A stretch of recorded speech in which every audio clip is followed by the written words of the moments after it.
சீன மருமகளில் அடுத்து என்ன நடக்க போகுது அப்படின்னு பார்த்தீங்கன்னா தமிழ் மழையில் நனைஞ்சிட்டு வராங்க. அப்பத்தா அடி லூசு சிரிக்கி ஏண்டி இப்படி மழையில் நனைஞ்சிக்கிட்டு வர, பிள்ளைய வயிற்றுல வச்சுக்கிட்டு இப்படி ஆடி வருவ, கீழே கீழே விழுந்தா என்னத்துக்கு ஆகுறது, துண்டை எடுத்துட்டு வா அப்படின்னு சொல்லிட்டு அப்பத்தா தலையெல்லாம் துவட்டி விட்டுட்டு தமிழுக்கு சாம்பிராணி காட்டிக்கிட்டு இருக்காங்க. சேது உள்ள வர்றாரு.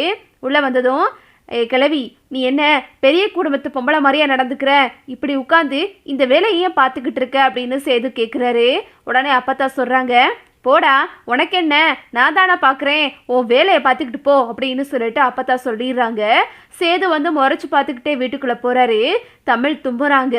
பாத்தியாடி என்னடி இது தும்புற பாத்தியா, உனக்கு சளி தான் பிடிக்க போகுது, பிள்ளைய வயிற்றுல வச்சிருக்க, ரொம்ப சிரமப்பட போகிற பாரு அப்படின்னு சொல்லிட்டு அப்பத்தா சொல்கிறாங்க. அப்பத்தா இல்லப்பத்தா நான் இந்த கஷாயம் வச்சு குடிச்சுக்கிறேன் அப்படின்னு சொல்லிட்டு தமிழ் சொல்கிறாங்க. சரிடி நான் வாரேன் அப்படின்னு சொல்லிட்டு அப்பத்தா கிளம்புறாங்க. பார்த்து சூதானமாக இரு, தண்ணிக்குள்ளேயும் இன்னிக்குள்ளேயும் தெரிஞ்சுக்கிட்டு இருக்காத அப்படின்னு சொல்லிட்டு அப்பத்தா கிளம்புறாங்க. அப்புறம் பார்த்தீங்கன்னா மலர் சொல்கிறாங்க, என்ன தமிழ் பார்த்து வர்றது இல்லையா, ஆட்டோ கிட்ட பிடிச்சிட்டு வந்திருக்கலாம்ல அப்படின்னு சொல்லிட்டு தமிழும் மலரும் பேசிக்கிட்டு இருக்காங்க. என்ன தமிழ் உன் படிப்பெல்லாம் எப்படி போகுது அப்படின்னு சொல்லிட்டு தமிழ்கிட்ட மலர் கேட்குறாங்க. நல்லா போகுதுக்கா. என்னக்கா இன்னைக்கு வீட்டில் எல்லாரும் ரொம்ப பரபரப்பாக இருக்கிற மாதிரி இருந்துச்சு காலையில் அப்படின்னு சொல்லிட்டு தமிழ் கேட்குறாங்க. அது ஒன்றும் இல்லை தமிழ், கண்மணியை இன்னைக்கு பொண்ணு பார்க்க வந்தாங்க. ஈஸ்வரியத்தியோட தூரத்து சொந்தம் ஒருத்தவங்க இருக்காங்களாம். அவங்க கண்மணியை பார்த்து ரொம்ப பிடிச்சி போய் கண்மணியை பொண்ணு கேட்டு வந்தாங்க. அது மட்டும் இல்லாமல் மாப்பிள்ளைக்கும் எந்த குறையும் இல்லை, அவர் கண்மணியை நல்லா பார்த்துக்கிறவர் மாதிரி தான் இருக்கு அப்படின்னு சொல்லிட்டு மலர் சொல்லிக்கிட்டு இருக்காங்க. உடனே தமிழுக்கு யோசனை வருது. என்னக்கா சொல்கிறீங்க, கண்மணி ஒத்துக்கிட்டாளா இதுக்கு அப்படின்னு சொல்லிட்டு தமிழ் கேட்குறாங்க. அது ஒத்துக்கிட்ட மாதிரி தான் இருக்குது தமிழே, ஏன்னா கண்மணி எதுவுமே சொல்லலை, அவள் பாட்டுக்க மாப்பிள்ளையும் பார்த்தா அப்படின்னு சொல்லிட்டு மலர் சொல்கிறாங்க. அக்கா உங்களுக்கு ஒரு விஷயம் தெரியுமாக்கா, கண்மணியும் ஆறுமுகமும் ஒருத்தருக்கு ஒருத்தர் விரும்புகிறாங்கக்கா அப்படின்னு சொல்லிட்டு தமிழ் சொல்லவும் இதை கேட்டுட்டு மலர் அப்படியே ஷாக் ஆகி பார்க்குறாங்க. என்ன தமிழ் சொல்கிற அப்படின்னு சொல்லும்போது, ஆமாக்கா அன்னைக்கு 2 பேரும் ஒருத்தருக்கு ஒருத்தர் நெருக்கமாக இருந்தாங்கக்கா, நான் பார்த்தேன் அப்படின்னு சொல்லிட்டு தமிழ் சொல்கிறாங்க. ஐயோ இது பெரியயாக்கு தெரிஞ்சா எவ்வளோ பெரிய விஷயம், இது பெரிய பிரச்சனை ஆயிருமே, எப்படி இவ ஆறுமுகத்தை போய் காதலிக்கிறா அப்படின்னு சொல்லிட்டு தமிழ்கிட்ட மலர் கேட்குறாங்க. ஆமாக்கா ஆறுமுகம் இப்போ திருந்திட்டான்ல, 2 பேரும் ஒருத்தருக்கு ஒருத்தர் விரும்புகிறாங்க, நான் அன்னைக்கே இதை வீட்டில் சொல்லுங்கன்னு நான் சொன்னேன் அப்படின்னு தமிழ் சொல்லவும், சரி பாப்போம் என்னதான் நடக்குது அப்படின்னு சொல்லிட்டு மலர் பேசிட்டு அங்கேருந்து கிளம்பி போயிடுறாங்க. அப்புறம் பார்த்தீங்கன்னா இங்கிட்ட இந்த ஈஸ்வரியும் சித்ராவும் ரொம்ப சந்தோஷமா இருக்குங்க. அம்மா நீ நினைச்சத சாதிச்சிட்டமா, நம்ம இந்த கண்மணி கல்யாணத்தை வச்சு கோடி கோடியாக பணம் சம்பாதிக்க போகிறோம், எப்படியும் கமிஷன் காசு பல லட்சம் வரும்லமா அப்படின்னு சொல்லிட்டு சித்ரா சொல்லுது. என்னடி லட்சக்கணக்கில் பேசிக்கிட்டு இருக்க, கோடி கணக்கில் வரும்டி நமக்கு அப்படின்னு சொல்லிட்டு ஈஸ்வரி சொல்லுது. இந்த அம்மா ஒரு விஷயத்த கையில் எடுத்துனா நான் சும்மா விட மாட்டேன்டி, எப்படியோ நம்ம கண்மணி கல்யாணத்தை வச்சு நம்மளும் ஒரு பக்கம் காசு பார்த்தாச்சு அப்படின்னு சொல்லிட்டு ஈஸ்வரி சொல்லுது. இந்த கல்யாணம் வரைக்கும் ரொம்ப ஜாக்கிரதையா இருக்கணும்டி, அந்த சாவித்திரி அப்பப்ப இந்த கல்யாணத்தை நிறுத்துறதுக்கு வழி பார்க்குறா, அவ சொந்தத்துல இன்னொரு மாப்பிள்ளைய கொண்டாந்து நிறுத்திட்டு அவ இந்த கமிஷன் அடிக்கலான்னு பார்க்குறா, அதுக்கெல்லாம் விட்டுறக்கூடாது, நம்ம ரொம்ப கவனமா இருக்கணும் அப்படின்னு சொல்லிட்டு ஈஸ்வரி பேசிக்கிட்டு இருக்கு.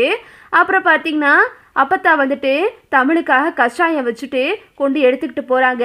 அடியே தமிழ் இங்கே வாடி அப்படின்னு சொல்லிட்டு அப்பத்தா கூப்பிட்றாங்க. என்னங்க மச்சி அப்படின்னு சொல்லிட்டு தமிழ் ஓடியாராங்க. இந்தாடி நீ கஷாயம்லாம் வச்சிருக்க மாட்டேன்னு எனக்கு தெரியும், சும்மாவே படிப்புன்னு இருக்க, இந்தா பொடி கஷாயத்தை குடிச்சிட்டு சாப்பிட்டு தூங்கு அப்படின்னு சொல்லிட்டு அப்பத்தா சொல்கிறாங்க. ரொம்ப நன்றி அம்மாச்சி அப்படின்னு சொல்லிட்டு தமிழ் சொல்லவும், சரிடி நான் கிளம்புறேன், பார்த்து சாப்பிட்டு படு அப்படின்னு சொல்லிட்டு அப்பத்தா கிளம்பிடுறாங்க. அப்புறம் பார்த்தீங்கன்னா தமிழ் அந்த கஷாயத்தை குடிச்சுக்கிட்டு இருக்கும் போதே அவங்களுக்கு ஒரு மாதிரி உமட்டிக்கிட்டு வருது. வேகமாக தமிழ் போய் வாந்தி எடுக்கிறாங்க. சேது அந்த நேரம் பார்த்து வீட்டுக்குள்ளே வர்றாரு. இவளுக்கு எது எப்போ பார்த்தாலும் இதே வேலையாக போச்சு, என்ன எப்போ பார்த்தாலும் வாந்தி எடுத்துக்கிட்டே இருக்க அப்படின்னு சொல்லிட்டு சேது கேட்குறாரு. உங்களுக்கு என்ன, நான் வயிற்றுல புள்ளைய வச்சுக்கிட்டு இருக்கேன், வாந்தி வராமல் என்ன செய்யும் அப்படின்னு சொல்லிட்டு தமிழ் கேட்குறாங்க.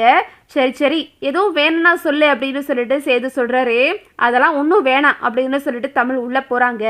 அப்புறம் பார்த்தீங்கன்னா தமிழ் உள்ள போகும்போது வந்து கீழே கிடக்கிற தண்ணியை பார்க்காம மிதிச்சு வலிக்கு விழுக போறாங்க. சேது பிடிச்சிடுறாரு. 2 பேரும் அப்படியே விழுந்து அந்த இடத்துல ஒருத்தருக்கு ஒருத்தர் பார்த்துக்கிறாங்க. இதை வந்துட்டு இந்த சாவித்திரி பார்த்துருது. அம்மா பாத்தியாமா, என்னம்மா அது, நம்ம எப்படியாவது இவளை அடிச்சு விரட்டலான்னு பார்த்தா இவனடனா மாமா கூட சேர்ந்து ரொமான்ஸ் பண்ணிக்கிட்டு இருக்காமா. ஆமாண்டி, இவளை பத்தி இல்லாததும் பொல்லாததுமா சொல்லி சேதுவுக்கு வெறுப்பு வர வைக்கலான்னு பார்த்தா இவன் நேரடியா அந்த கேன்டீன்காரனையே போய் பார்த்து வீடியோ எடுத்துட்டு வந்திருக்கான். இவங்கிட்ட என்ன சொன்னாலும் நடக்காதுடி, இனி நம்ம வேற விதமாக தான் இவளை கையாளணும் அப்படின்னு சொல்லிட்டு இந்த சாவித்திரியும் தாமரையும் பேசிக்கிட்டு இருக்குங்க. அப்புறம் பார்த்தீங்கன்னா அப்படியே சேது வந்துட்டு தமிழை வந்துட்டு எந்திரி அப்படின்னு சொல்லிட்டு சொல்லவும் தமிழும் அப்படியே எந்திரிச்சிடுறாங்க. பார்த்து போகிறது இல்லையா அப்படின்னு சொல்லிட்டு சேது கத்துறாரு. அதெல்லாம் தெரியும், தெரியாமல் வலிக்கிட்டேன் அப்படின்னு சொல்லிட்டு தமிழும் உள்ளே போகிறாங்க. தமிழ் உள்ளே போயிட்டு தும்மிக்கிட்டே இருக்காங்க. சேது வந்துட்டு என்னதான் ஆச்சு உனக்கு அப்படின்னு சொல்லிட்டு சேது கேட்குறாரு. மழையில் நனைச்சிட்டு வந்தேன்ல, அதான் ஜலதோஷம் பிடிச்சிக்கிருச்சு அப்படின்னு சொல்லிட்டு அப்போ தமிழ் சொல்கிறாங்க. தமிழ் வந்து சாப்பிட்டு படுத்திருக்காங்க. அவங்களுக்கு ரொம்ப குளிர ஆரம்பிச்சிருது. அப்படியே நடுங்கிக்கிட்டே உட்காந்துருக்காங்க. காய்ச்சலும் வந்துடுது. சேது போயிட்டு என்னாச்சு உனக்கு அப்படின்னு சொல்லிட்டு சேது பக்கத்தில் உட்காந்து தமிழை பார்த்துக்கிட்டு இருக்காரு. அப்படியே தமிழ் வந்து ஒரு மாதிரி மயக்கமாக காய்ச்சலில் வந்து ரொம்ப வந்து மயங்கி கிடக்காங்க. கட்டில் உள்ளே தூக்கி போட்டு சேது வந்து தமிழை அப்படியே தூக்கி கட்டில் படுக்க வச்சுட்டு அப்படியே பக்கத்திலே உட்காந்துருக்காரு. தமிழுக்கு தேவையான மாத்திரையெல்லாம் எடுத்து கொடுத்துட்டு தண்ணியெல்லாம் எடுத்து கொடுத்துக்கிட்டு இருக்காரு சேது. அப்புறம் பார்த்தீங்கன்னா அப்பத்தா வந்துட்டு அந்த நேரம் பார்த்து தூங்க வராமல் வெளியே வர்றாங்க. மலரும் வர்றாங்க. பாத்தியாடி, பொண்டாட்டிக்கு ஒன்றுனதும் துடிச்சு போயிடுறான் பாரு, இப்படி தாண்டி இருக்கணும், மனசுல பாசம்லாம் இருக்கு, அப்பப்ப அதெல்லாம் வெளிக்காட்ட மாட்டேங்கிறான், வரட்டு கவரம் அவனுக்கு, இவனுக்கெல்லாம் இப்படி இருந்தாதான் சரியா வரும், பாத்தியா பொண்டாட்டி பக்கத்திலே உட்காந்துருக்கான் அப்படின்னு சொல்லிட்டு அப்பத்தாவும் மலரும் பார்த்து பேசிக்கிட்டு இருக்காங்க. எப்படியோ அம்மாச்சி 2 பேரும் ஒன்று சேர்ந்தாங்களா சரிதான் அப்படின்னு சொல்லிட்டு மலரும் சொல்றாங்க. ஆமாண்டி, இங்க நிக்காத, அவன் பார்த்தானா நம்ம கூட சண்டைக்கு வந்துடுவான், வா நம்ம இங்க இருந்து கிளம்புவோம் அப்படின்னு சொல்லிட்டு அப்பத்தாவும் மலரும் வீட்டுக்குள்ள போறாங்க. அப்புறம் பாத்தீங்கன்னா கண்மணி அழுதுகிட்டே இருக்காங்க. அப்போ மோகனா வர்றாங்க. கண்மணி, என்ன கண்மணி, முகலாமா ஒரு மாதிரியா இருக்கு, முகமெல்லாம் வீங்கி போயிருக்கு அப்படின்னு சொல்லிட்டு கேட்குறாங்க. அது ஒன்றும் இல்லைம்மா அப்படின்னு சொல்லவும், ஏன் கண்மணி உனக்கு மாப்பிள்ளையை பிடிக்கலையா அப்படின்னு மோகனா கேட்குறாங்க. அது வந்துமா, எனக்கு மாப்பிள்ளையை பிடிக்கிறதெல்லாம் ஒரு பக்கம் இருந்தாலும் எனக்கு இந்த கல்யாணத்தில் விருப்பமே இல்லைம்மா, எனக்கு இந்த கல்யாணம் இப்போதைக்கு வேண்டாமா அப்படின்னு சொல்லிட்டு கண்மணி அழுகிறாங்க. ஏன் கண்மணி இப்படி சொல்கிற, அப்பா பார்த்த மாப்பிள்ளை எப்பவுமே நீ அப்பா சொல்கிறது தானே கேட்ப கண்மணி, நீ என்ன இன்னைக்கு இப்படி பேசுகிற, அப்பா உனக்கு எல்லாமே நல்லா தான் செய்வார் கண்மணி, உனக்கு நிறைய சீரு அது இதுன்னு பேசி உன் அப்பாவும் வாக்கு கொடுத்து தட்டு மாற்றிட்டாரு, இனிமே நம்ம என்ன கண்மணி பண்ண முடியும் அப்படின்னு சொல்லிட்டு மோகனா சொல்கிறாங்க. அம்மா எப்படியாவது இந்த கல்யாணத்தை நிப்பாட்டுமா அப்படின்னு சொல்லிட்டு கண்மணி அழுகுது. இதுதான் அடுத்தடுத்து நடக்க போகுது. ஓகே விவோஸ், இந்த வீடியோ உங்களுக்கு பிடிச்சிருந்தா லைக் பண்ணுங்கள், ஷேர் பண்ணுங்கள், மறக்காமல் நம்ம சேனலை சப்ஸ்கிரைப் பண்ணிக்கோங்க. தேங்க்ஸ் ஃபார் வாட்சிங்.